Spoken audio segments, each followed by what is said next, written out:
Bonjour à tous et bienvenue sur Sam Revolt. Bon, aujourd'hui petite présentation de mon Speedbike, entièrement parti d'une feuille blanche, et là vous avez en face de vous le résultat final. Donc j'ai choisi soigneusement toutes les pièces qui composent qui composent ce vélo, et j'en suis particulièrement fier. Donc on va commencer par la partie cycle.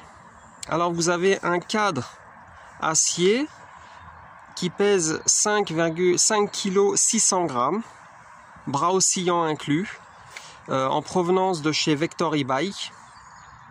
Ensuite, fourche DNM 203 mm à l'avant, donc c'est une fourche inversée double T.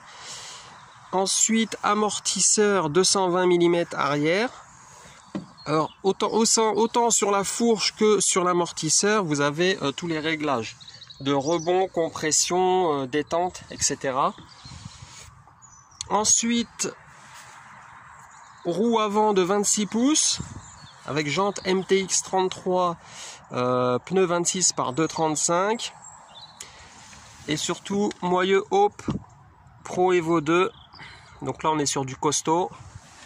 À l'arrière, on est sur une roue en 24 pouces avec une jante Octane 31 en provenance d'Angleterre et pareil, moyeu Hope à l'arrière. Cintre, potence, pédale trouvative SRAM, enfin bref, que des pièces de qualité. Ensuite, cassette Shimano 9 vitesses. Chaîne Shimano renforcée, donc j'ai plus la référence en tête, mais elle supporte jusqu'à 350 ou 400 Nm de couple, celle-là. Elle coûte pas cher, elle coûte 20 euros. Plateau narrow wide avec offset de 18 mm. Donc à quoi sert ce plateau? Il permet de garder un alignement de la chaîne correct, parce que comme beaucoup le savent, comme certains le savent, le BBS HD, le moteur Bafang, il a un problème d'alignement, ce qui fait que ça empêche de passer 2 ou 3 vitesses.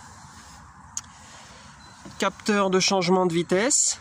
Donc celui-là, c'est pas le capteur habituel qu'on peut trouver à 15 ou 20 euros. Lui, c'est le capteur renforcé. D'ailleurs, lorsque je l'ai pris en main, il était plus mastoc, plus lourd, mais il a une meilleure finition. Moi, ça vient de République tchèque. Alors là, petit bijou de technologie, boîtier de gestion électronique de changement de vitesse avec son shifter sans fil. Les deux sont programmables.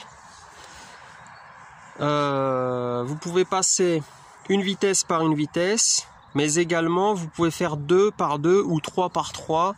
Ça, c'est suivant la programmation. Lorsqu'il n'y a plus de batterie, que ce soit autant le shifter que le boîtier, vous avez fourni avec le kit un chargeur inclus qui permet de recharger donc ces piles. Donc temps d'utilisation donné constructeur 50 heures. Donc ça fait de la marge.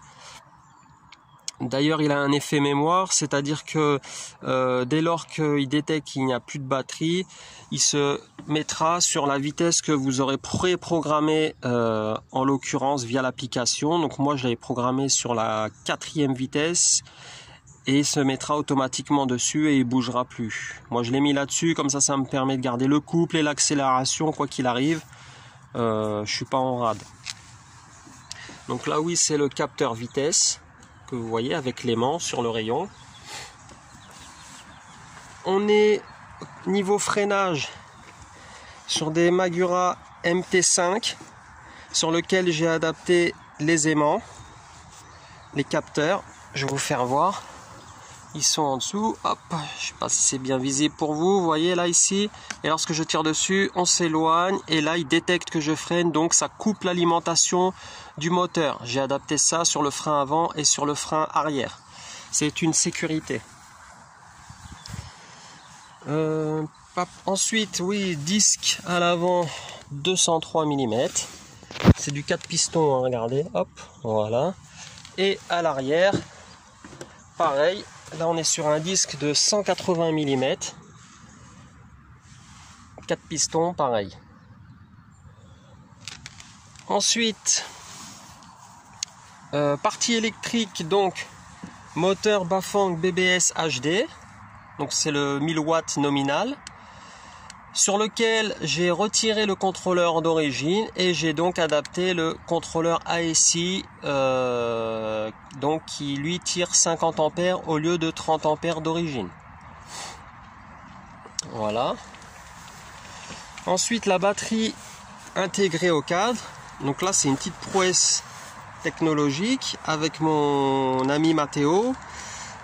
On a bien planché dessus. Ensuite, Matteo a fait la fabrication de la batterie. Se compose de cellules Samsung 21700. Donc c'est une 20S 6P. Donc 72 volts, 30 ampères heure. C'est un record sur ce cadre. Il n'y a personne qui l'a fait. On a regardé, le maximum c'était 25 ampères heure. D'ailleurs, j'ai dû faire des modifs là-dessus. Les vis ici de support de selle ainsi que d'amortisseur ne sont pas celles d'origine. Vous voyez, elles dépassent. Donc je peux pas mettre le capuchon de protection, mais c'est pas bien méchant. Avec des écrous anti-retour, pardon. Ils ont un joint en fait. Ces écrous ont un joint à l'intérieur. Je me suis assuré que ces vis avaient la même propriété que celles fournies d'origine. Donc là, faut pas faire des changements de pièces n'importe comment. Il faut étudier ça aussi. Donc là, il est question de cisaillement et de poids aussi. Alors, la batterie dispose de cellules Samsung, donc ça je l'ai déjà dit, je me répète, pardonnez-moi. BMS, c'est un smart BMS avec application Bluetooth et connexion via logiciel PC ordinateur pour faire les paramètres, les réglages. Donc tout ça c'est du fait maison, on a paramétré tout ça. Donc le BMS, l'avantage avec l'application, c'est que vous pouvez suivre en temps réel l'évolution de votre batterie, les défaillances, les températures de charge, etc. Vous programmez, vous sécurisez votre bike. Donc le must du must.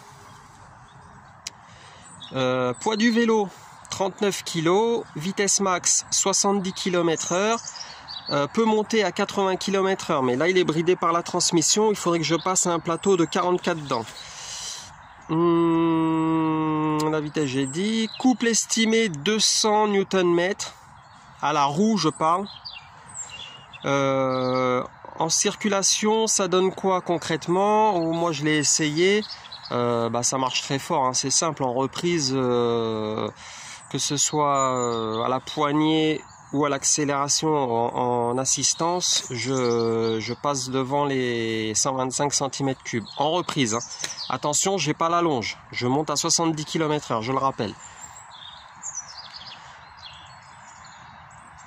Voilà, donc l'autonomie 80 km mini en étant tout le temps à fond de balle. Et 160 km en étant en mode vélo, en arsouillant, en faisant. Donc c'est vraiment une belle autonomie, j'en suis satisfait. Chargeur 5 ampères, donc je fais le plein en 6h30 à peu près. C'est un choix volontaire, je crois que je peux passer sur du 6 ampères pour diminuer le temps de charge, mais il faut voir que les cellules lithium, c'est quelque chose de très sensible, donc il faut les ménager et du coup 5 ampères on est bien, on fait une recharge lente. D'ailleurs, pour votre information, lorsqu'on parle de charge rapide sur les voitures électriques, en fait c'est vrai, c'est faux en même temps, puisqu'on recharge rapidement jusqu'à la moitié de la capacité et les 50 derniers pourcents ou les 40 derniers pourcents se font en charge lente. Ça permet aux cellules de s'équilibrer, déjà d'avoir un très bon équilibrage et de ne pas user prématurément votre batterie. Données constructeur de la batterie en temps de charge jusqu'à 1500 cycles. Donc là, il y a de la marge. J'ai pas calculé combien de kilomètres ça me fait, mais en toute logique, si je respecte bien, que je mets bien mon vélo à l'abri durant l'hiver, bref, je fais le nécessaire. Normalement, je fais 7 années sans problème, 7-8 ans sans problème. À voir.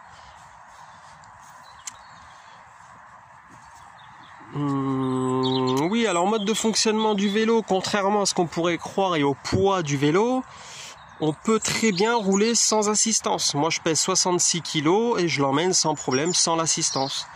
Il n'y a aucun souci pour ça. La répartition du poids fait que lorsque vous êtes dessus, vous ne les sentez pas les 39 kg. Vous pouvez aussi vous en servir en mode assistance, donc en pédalant. Vous pouvez uniquement vous servir de la poignée et vous pouvez combiner l'assistance avec la poignée. Je vous donne un exemple. Par exemple, vous roulez à 40 km/h en pédalant.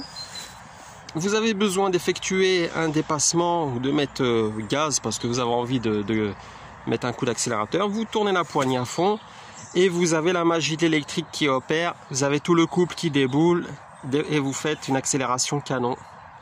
Donc ça c'est fun, l'accélération, le couple en électrique, parce que vous soyez à 20, à 40 ou même à 50 ou à 60, vous accélérez, vous avez le couple et ça c'est sécurisant, moi je trouve.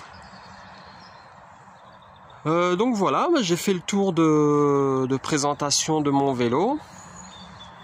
Si vous avez des commentaires ou des choses à dire, n'hésitez pas, vous pouvez mettre en commentaire. Voilà, je vous souhaite à tous une très bonne journée et à bientôt.